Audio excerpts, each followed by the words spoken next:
Hello, everybody.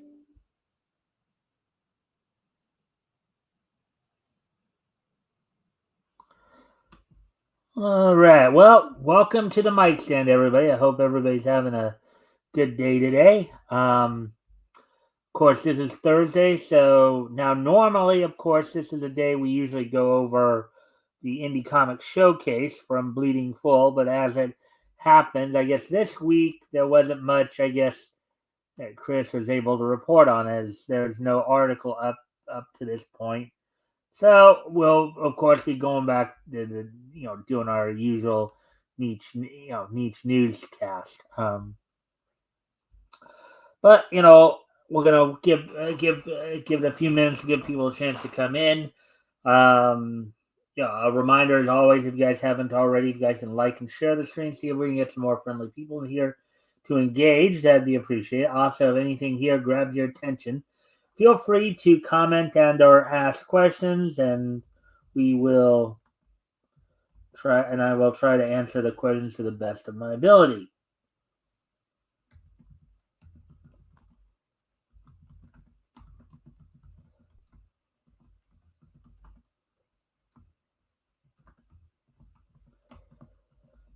Anyways, hopefully, as I said, I hope everybody's having a good day today.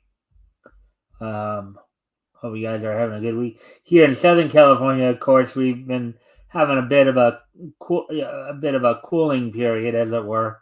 Things have been a little bit cooler than had been the weeks before. So,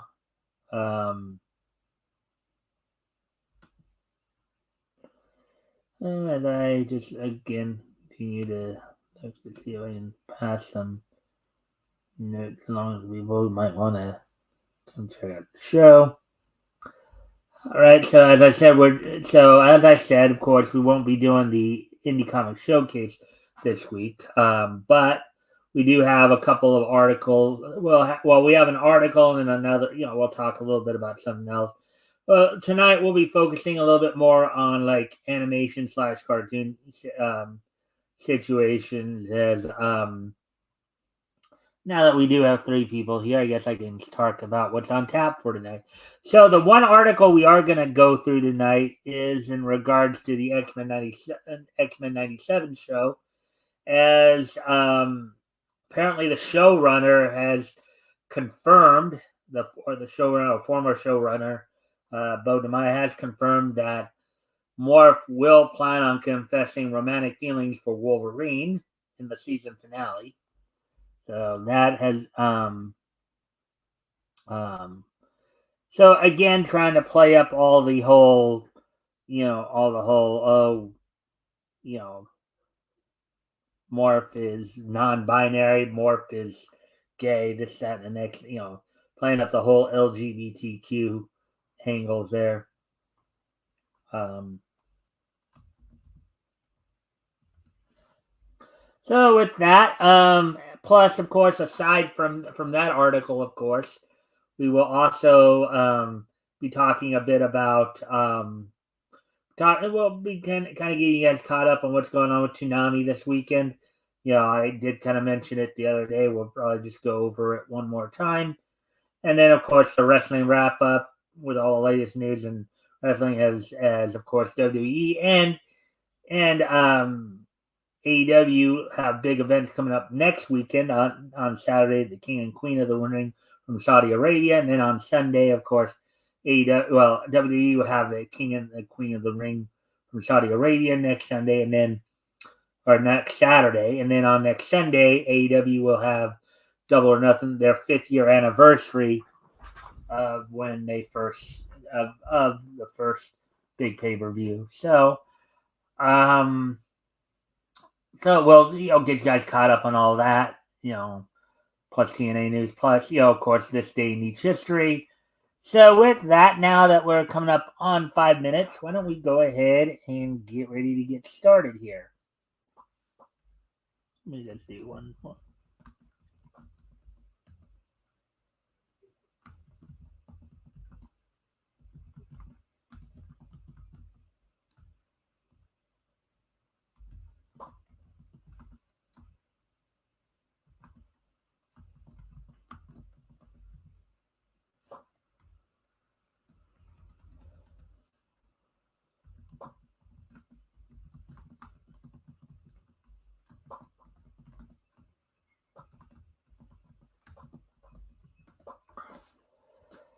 Alrighty then, so let's get started then here. Alright, so X-Men 96. Okay, well, first off, maybe what I should do is share it here so that you can all see what I'm reading from here.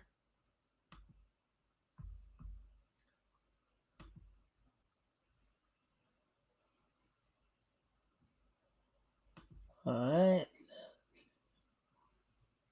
And as always, guys, if you guys can like and share the stream, see if we can get some more friendly people in here to engage, that'd be appreciated. Also, if anything here grabs your attention, feel free to comment and or ask questions. We'll try to answer the questions to the best of our ability.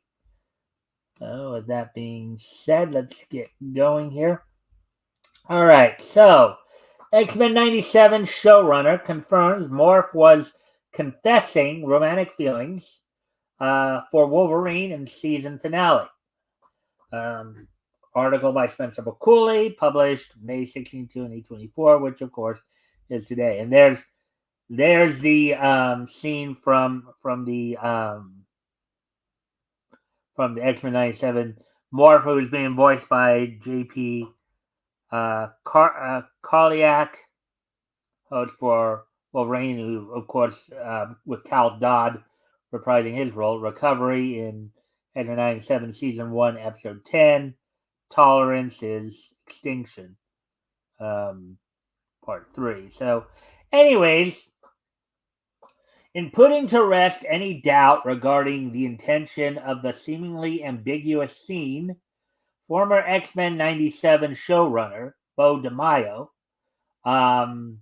has confirmed that during his attempt to provide emotional support for the wounded mutant berserker in the series' first season finale, Morph was, in fact, confessing his love for Wolverine. Yeah, I don't believe that would work out too well because Wolverine doesn't strike me as somebody who plays that way, as it were, who goes that way.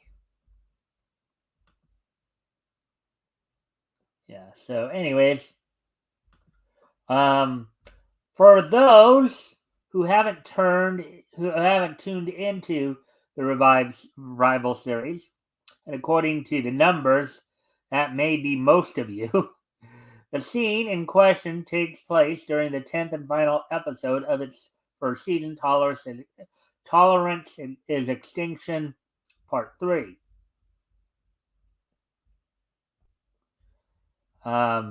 Therein, after receiving word that Bastion is fast approaching their current location of asteroid M with intent of ripping the space base from the sky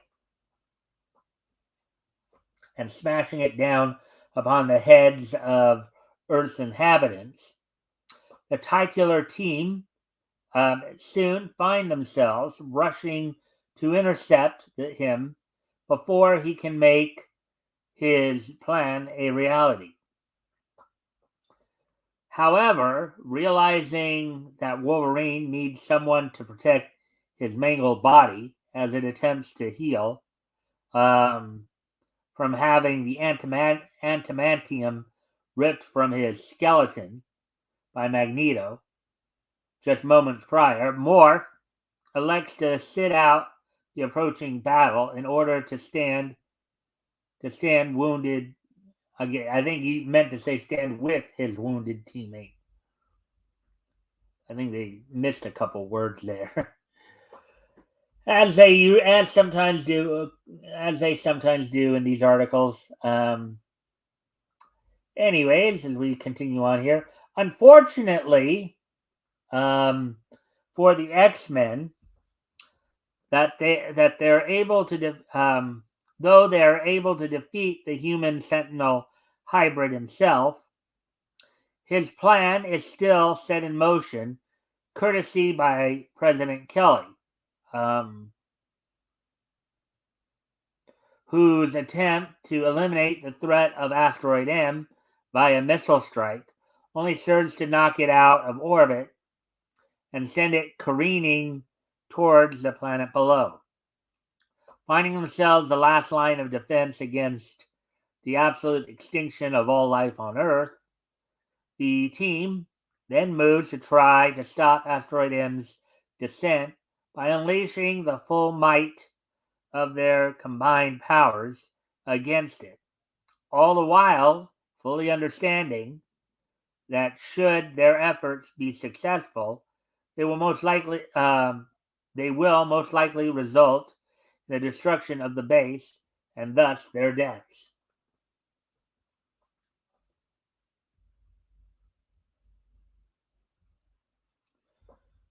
And here are some of the, I guess, people who are in this particular, because they're showing some scenes of some people in the show.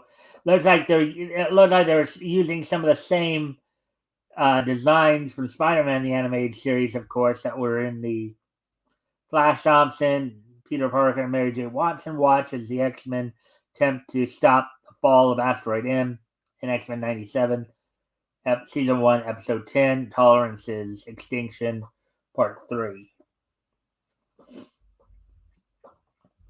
Faced with the very possibility that this time may be at an end, while his teammates fight to save the world, the team's resident shapeshifter comes to terms with the fact that he may be staring down his very last chance to come clean regarding his feelings for Wolverine.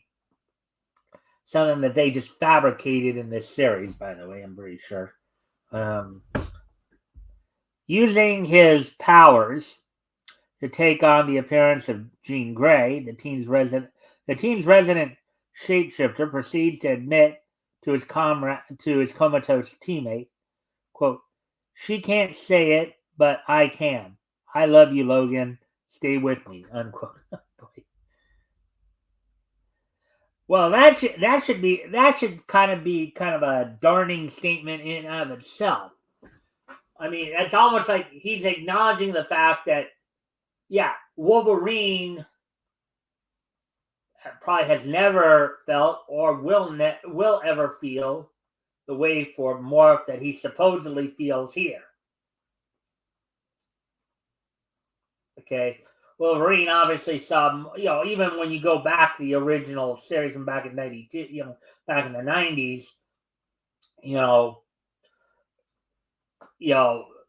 Wolverine's relationship with Morph was that of a close guy friend.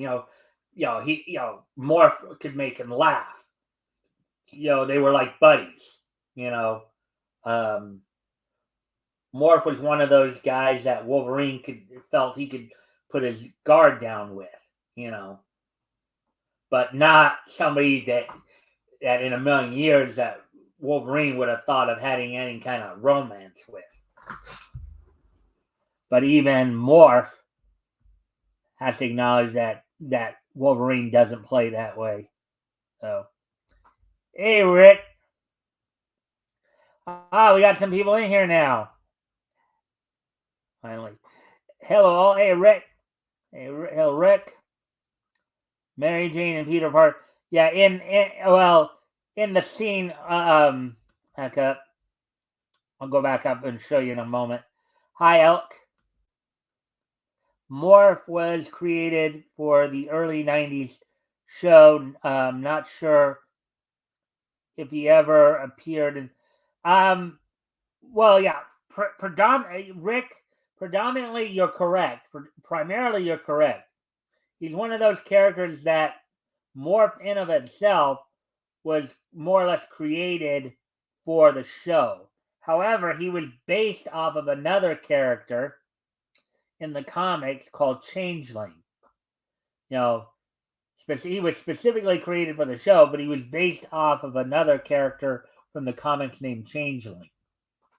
So, let me go back up to the scene that we're talking about here. All right. So that's the one with Peter Parker, Mary Jane, and Flash Thompson right there. That scene right there is from episode 10 of season 1 of X-Men 97 right there. Tolerance is Extinction Part 3. So there you go. So let's get back to the article here. Let me see.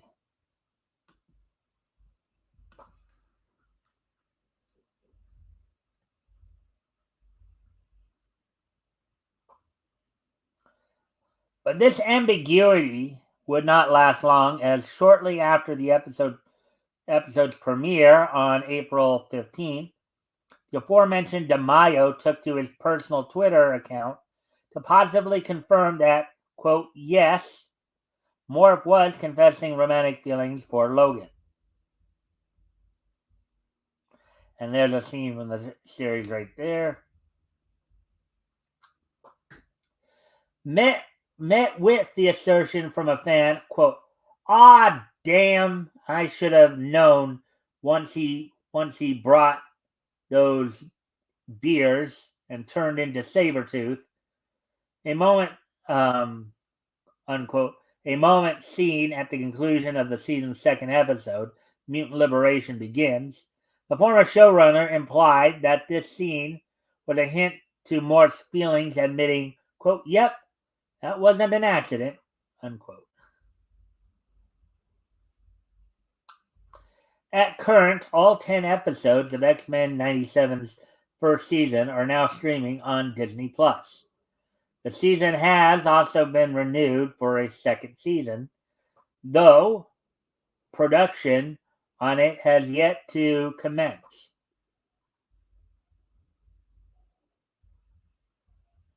So there we go with that one. So there's the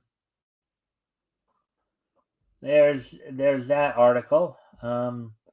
Before we go on to the Toonami, checking out the Toonami stuff, let me see if since earlier, since I picked this article earlier, let me see if there's been any newer articles that might have grabbed, that might, be worth checking out.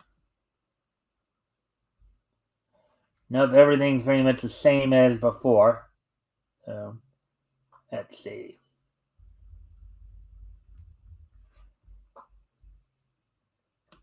Where are we at on time? We're not even at 20-minute mark yet. So maybe I guess I'll go check. Guess I'll go check some of the other. I'll bring this back up real quick. I'll go take a quick peek at some other stuff. As I said, not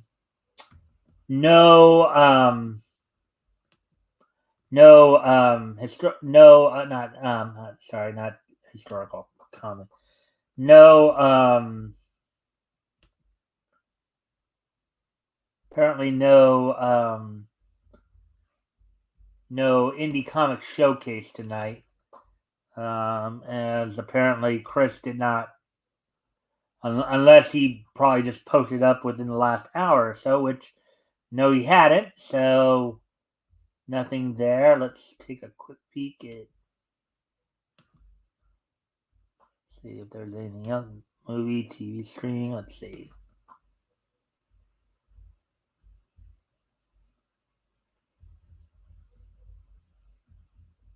On some of the stories for the 16th here. Let's see. After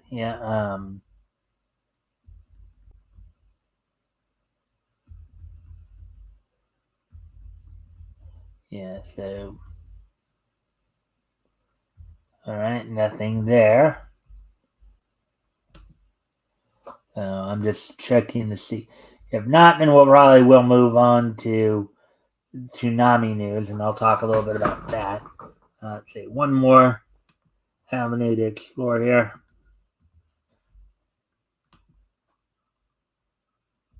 See if there's anything here.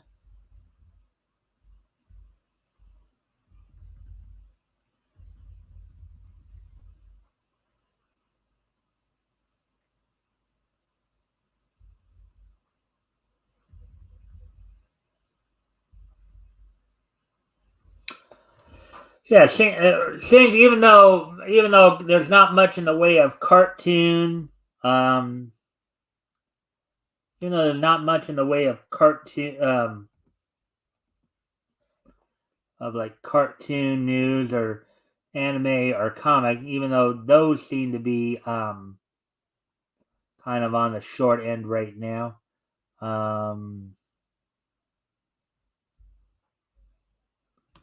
There does seem to be a bit more gaming news going on right now, as it would have here. So let's see.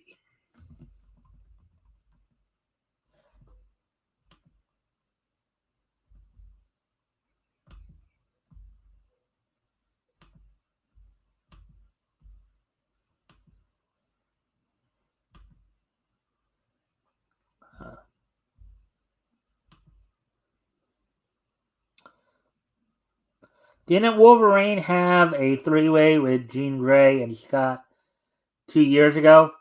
Um, Maybe in the comics. It wouldn't necessarily surprise me that they might have did that, uh, just to push some kind of narrative, but or something. But I hadn't heard anything about that, obviously. Um, Anyways, let me.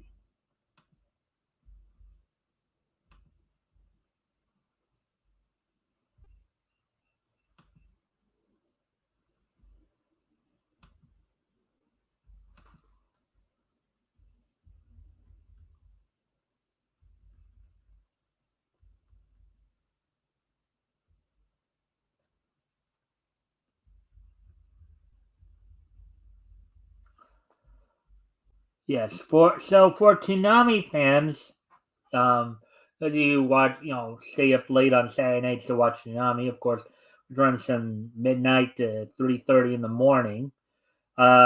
This Saturday, the 18th/19th, they'll be showing the second half of the Ninja Kamui anime, the English dub. They'll be showing the second half of the series in marathon form, as it had just completed its run a couple weeks ago here. They'll be doing the second half of the season marathon running the entire block with the remnants of the anime. Then next week, May 25th/26th. Of course, the same weekend we were talking about that WWE was having its King and Queen of the Ring tournaments in Saudi Arabia on Saturday, and then on Sunday, AEW having a Double or Nothing pay-per-view. And Rick's saying here, yeah, they did something like that in the comics. Yeah, what I would gather. But anyways,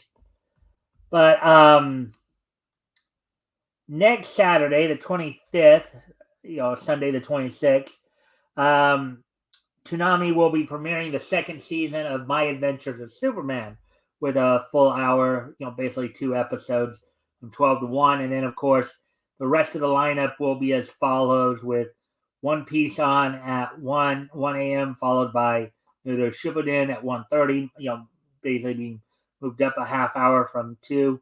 Dragon Ball Z Kai will be on at 2 now. And then they will be bringing back reruns of Demon Slayer Kimetsu no Yaiba, and with a 1 hour debut of that from 2:30 to 3:30 on the 25th. Then starting on June 1st, they'll continue, of course, the second season of My Adventures of Superman at 12, followed by at 12:30, Zome 100 Bucket List of the Dead. One Piece on at 1. Naruto Shippuden on at 1:30. Dragon Ball Z Kai on at 2. Then Ninja Kamui starting at will be on at 2:30, starting on June 1st. Reruns of the series, the English dub reruns, will be on at that time, and then at, of course, 3 reruns of Demon Slayer Kimetsu no Yaiba. So this Saturday, the second half of the Ninja Kamui season marathon, followed by next weekend the premieres of the second season of My Adventure Superman. Also, they'll finish off the block with an hour-long episode of Demon Slayer, reruns of Demon Slayer Kimetsu no Yaiba. And then starting on June 1st, and I believe this, I don't know if this will be just for, they haven't indicated if this is, going to be continued beyond that, but at least through on June 1st, on June 1st, the Toonami lineup will be as follows. The second season premiere episodes of My Adventures with Superman, followed by Zone 100, Bucket List of the Dead, 12:30, 1 o'clock, 1 a.m., One Piece, Naruto Shippuden 1:30, Demon Slayer, Dragon Ball Z Kai on at 2, Ninja Kamui at 2:30, reruns of One Piece starting at 1, followed by reruns of Naruto Shippuden on at 1:30, Dragon Ball Z Kai, Dragon Ball Z Kai on at 2, Ninja Kamui on at 2:30, and Demon Slayer Kimetsu no Yaiba on at 3. So that's all we got for the Toonami news for you guys. Let's see now. So let me get caught up here on some of the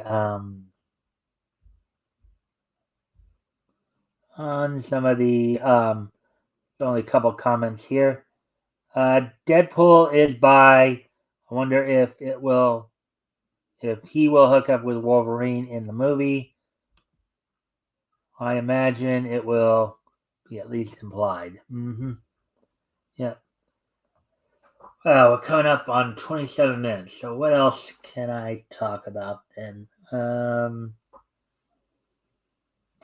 Let's see. So went over. Let's see.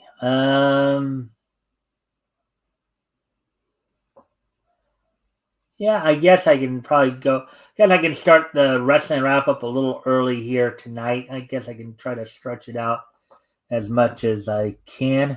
Seeing how far we get into it there.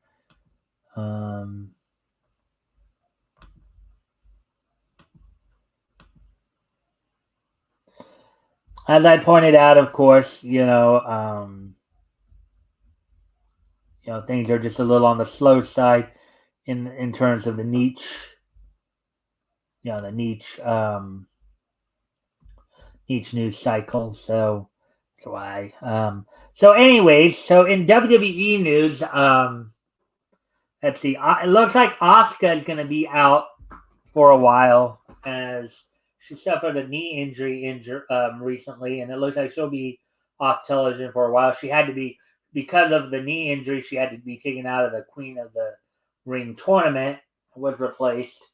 So Damage Control right now will be down to Io Sky, Kairi Sane, and Dakota Kai. Now that with of course Io Sky still, I think, a top contender to Bayley's WWE Women's Championship. Let's see. Liv Morgan is of course set to challenge Becky Lynch at Queen of the Ring for the WWE Women's World Title. Let's see. Oh, and also in other news, Natty Neidhart, Natalya, her contract with the WWE is coming up. I guess they said she's only got a couple weeks left on her contract. They may still be in talks, but if her contract runs out and she does not re-sign with the WWE, it will be interesting to see where Natalya goes. I do know that two of her students recently made their debut on NWA Power the other day. Let me go back and take a quick peek at that. they had debuted on Power on Tuesday, which of course was taped like a month before, but still. Her students, Cam Fox and Kai Price, made their NWA debut on Tuesday night here on the CW. Originally taped back on April 12th for the Power episode. So you got that in there.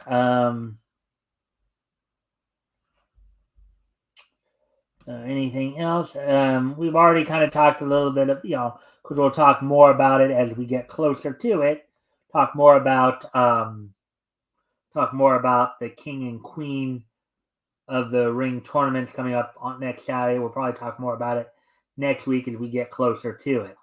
Now for some AEW news, of course. On some AEW news, on the AEW news front, as they continue to, build up towards the Double or Nothing pay-per-view a week on the Sunday on the 26th.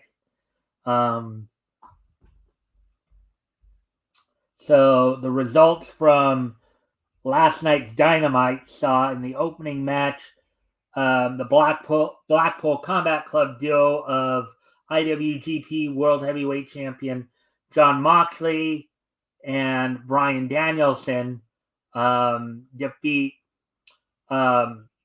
representing the Don Callis family, also United Empire, Jeff New Japan IWGP or New Japan World Television Champion Jeff Cobb and Ring of Honor World Television Champion Kyle Fletcher. Konosuke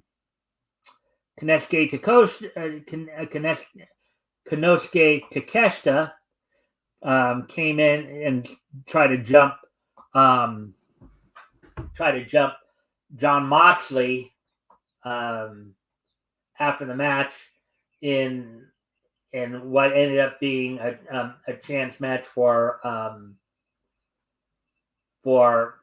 Danielson and Moxley to fight off the Blackpool Combat Club as they got some help from Claudio Castagnoli coming out to give them a hand fending off the members of Don Callis family, further fueling the feud between the Don Callis family and the Blackpool Combat Club.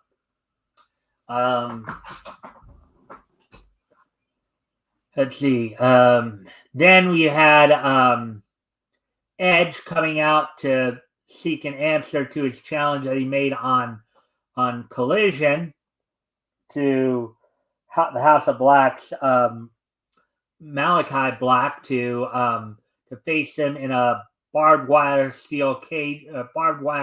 cage match for the TNT title. Edge instead got jumped by the House of Black members. They ended up taking his wedding ring and ended up leaving him, flat on the mat. Brody King choked him out, and left him laying in the ring. Then in an eliminator match for the AEW World Tag Team titles, the Young Bucks, Matthew and Nicholas Jackson, the two EVPs, defeated Christopher Daniels and Matt Sydal.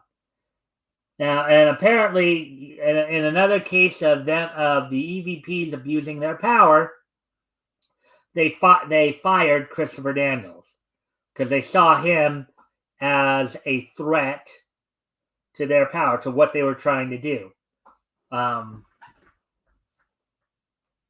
This stems from what happened last week when, as part of his duties as a talent relations manager, came out to try to, when during a little bit of a melee that the Young Bucks were involved in,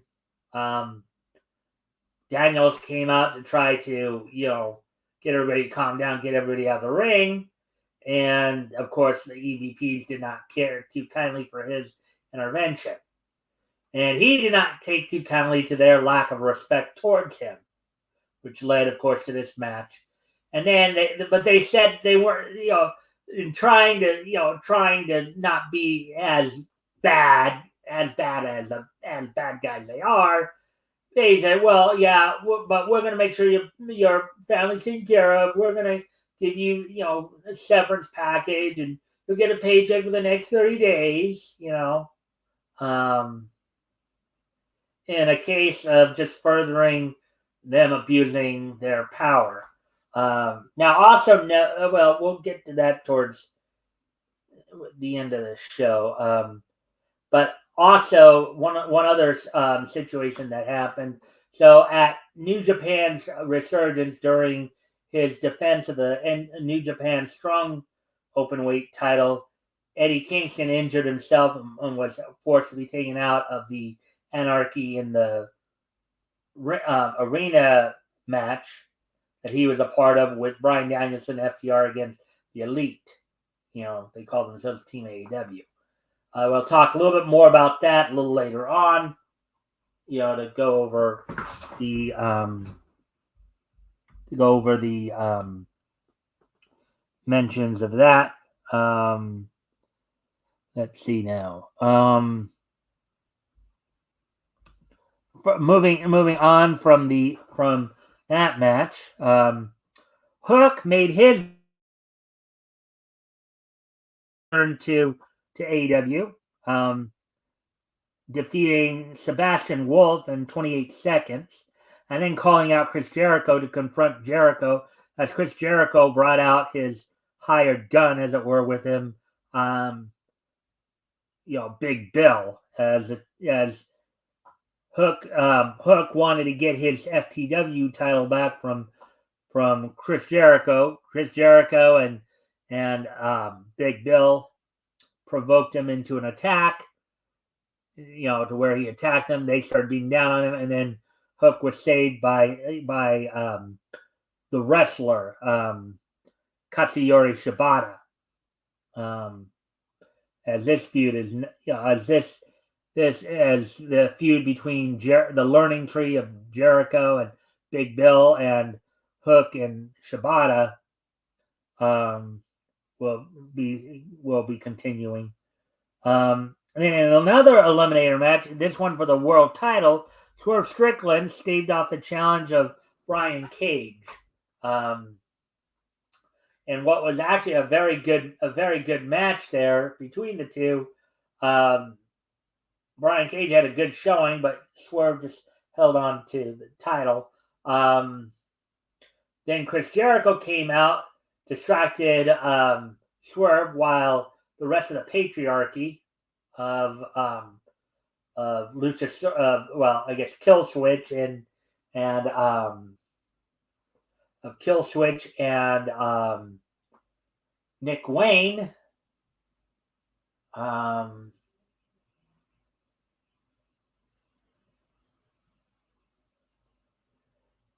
decided to I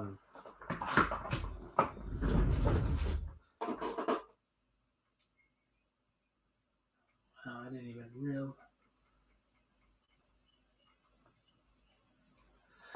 I guess YouTube is running a little slow, I guess, from what I just saw.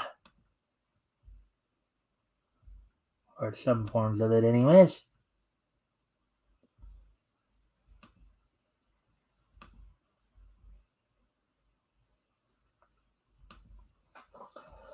Let's see.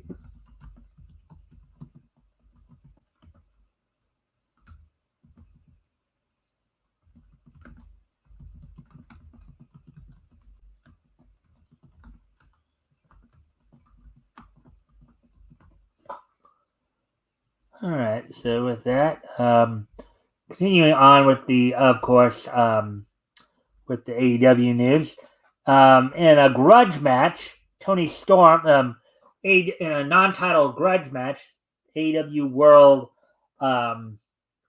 Women's World Champion Tony Storm defeated Harley Cameron in a match in which he was trying to gain revenge for Harley Cameron and Saraya's post-match attack on Mariah May. Of course, you had Serena Deeb, watching the match on hand. Um, you know, as Serena Deeb is set to challenge Toni Storm. Um, Toni Storm for the AEW Women's World Championship at Double or Nothing coming up next Sunday, and then and and then in the final segment before the main event, you had the contract signing for the TBS title between champion Willow Nightingale and challenger Mercedes Moné, in which what you would see is you'd see Monet talking smack and try to attack Willow, only for Willow to deliver a doctor bomb or a gut wrench power bomb to Monet through the table. And then in the main event, in a match for the AEW Continental title, Kazuchika Okada retained over Dax Harwood. And post match, saw the rest of the Elite come out to try to jump Harwood, try to see if they could further injure him, as he's been kind of the walking wounded of late. Further injure him to get the odds down from 4-3 to 4-2. Again, Team Elite down to 2 members, with the new Elite of the EVPs Matthew Nicholas Jackson, Continental Champion Kazuchika Okada, and Scapegoat Jack Perry, as they were all jumping on him.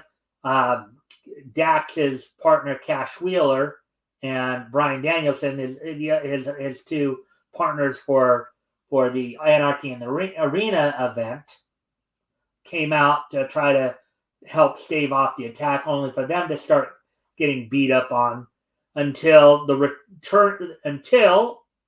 returning Darby Allin made his impact felt, bringing a skateboard in and start going after Jack Perry, the EVPs, and Kazuchika Okada.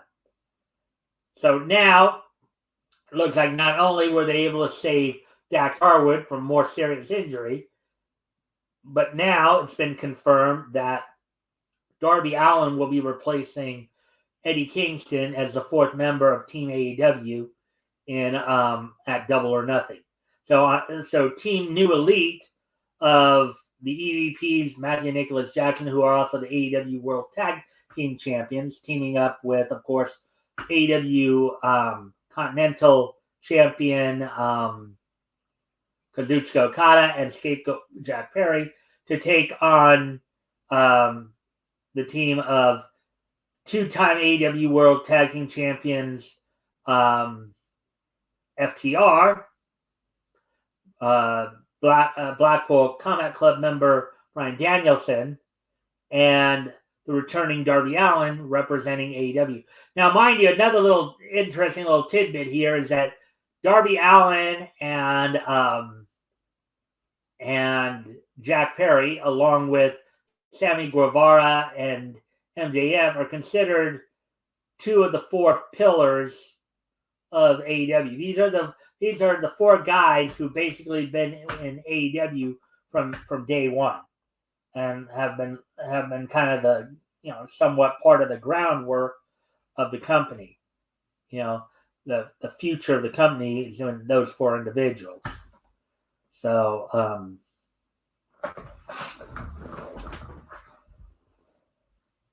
and then of course in a YouTube exclusive, Team AEW, Bryan Danielson, Darby Allin, and FTR had some words to say to the Everett Washington crowd, as they were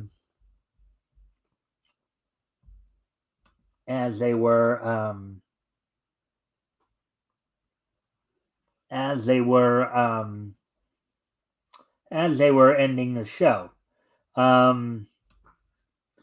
With that, so a little bit more wrestling wrap up here before we head out. As on tonight's And on tonight's Impact, from the Albany Arena, Albany Armory in Albany, New York. Tonight's episode of we'll see in what I believe is their rubber match, Ash by Elegance taking on Xia Brookside. Howlin' Angels will be taking on Leon Slater. Frankie Kazarian will be taking on Steve Macklin. Then in a 16-man tag team match, you have on one side you have Eric Young, Joe Hendry, Matt Hardy, Ryan Nemeth, Sammy Callahan, Steph DeLander, and the former AW Knockouts Tag Team Champions Spitfire of Danny Luna and Jody Threat, taking on the system of course, TNA World Champion Moose, TNA World Tag Team Champions Eddie Edwards, one half of Eddie Edwards, Knockouts Tag Team Champions of Alicia Edwards and Masha Slamovich, Digital Media Impact Champion Laredo Kid, Impact Knockouts Champion Jordan Grace, in an 8-man tag tournament, or 8-man tag match. I believe these are basically they're pitting the champions rather regardless of their face or heel against their top challengers. So that's something to look forward to on tonight's episode of Impact. So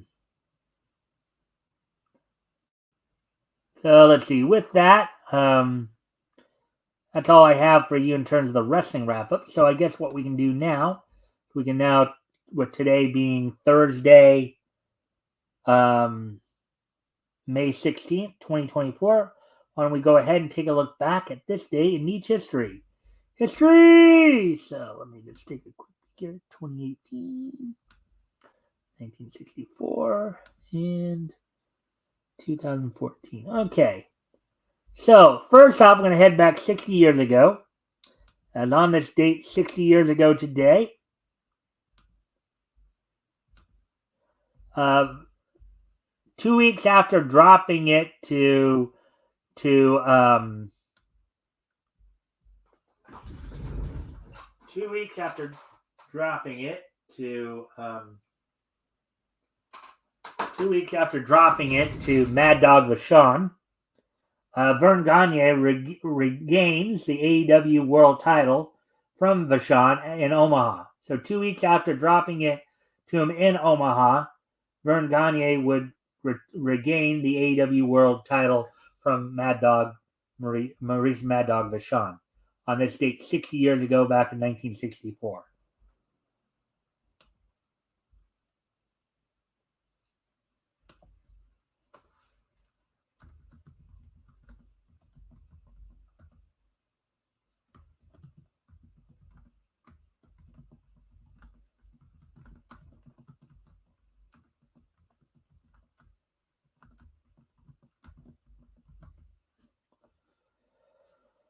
Let's see.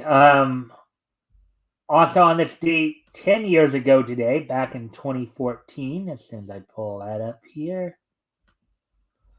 On this date, 10 years ago today, Synergy SP's Initial D Final Stage premiered on Japanese television on this date 10 years ago today. Final Stage, of course, part of the Initial D franchise, Initial D anime franchise. The Final Stage anime series, which lasted only 4 episodes, premiered on this date back in 2014. So Synergy SP's Initial D Final Stage premiered on Japanese television on this date 10 years ago today. And finally, going back 6 years ago today, from 2018, on this date in 2018, 6 years ago today, The 35th and final issue of All New Wolverine from Marvel Comics went on sale on this date back in 2018. It sold for $3.99, was 32 pages. Part 3 of the Old Woman Laura story written by Tom Taylor with art by Ramon Rosanas. Corey Pettit did the lettering, and Nolan Woodard did the coloring. So there you go with that, folks. So with that, I thank everybody for being here tonight. I hope everybody enjoyed the show. We'll be back here tomorrow night for a weekly look back at comics history, the historical comic retrospect. Tomorrow night, R.J. Carter will be my co-host. We'll be looking back to books that went on sale in February 1940. This week, we'll be looking at comics that went on sale from Novelty Press. We'll be looking at Target Comics Volume 1, Issue 3, looking at such features as White Streak, Bullseye Bill, the Highgrass Twins, the Sap Family, City Editor. So with that, I thank you guys for being here, and I hope to see you all back here tomorrow. Bye.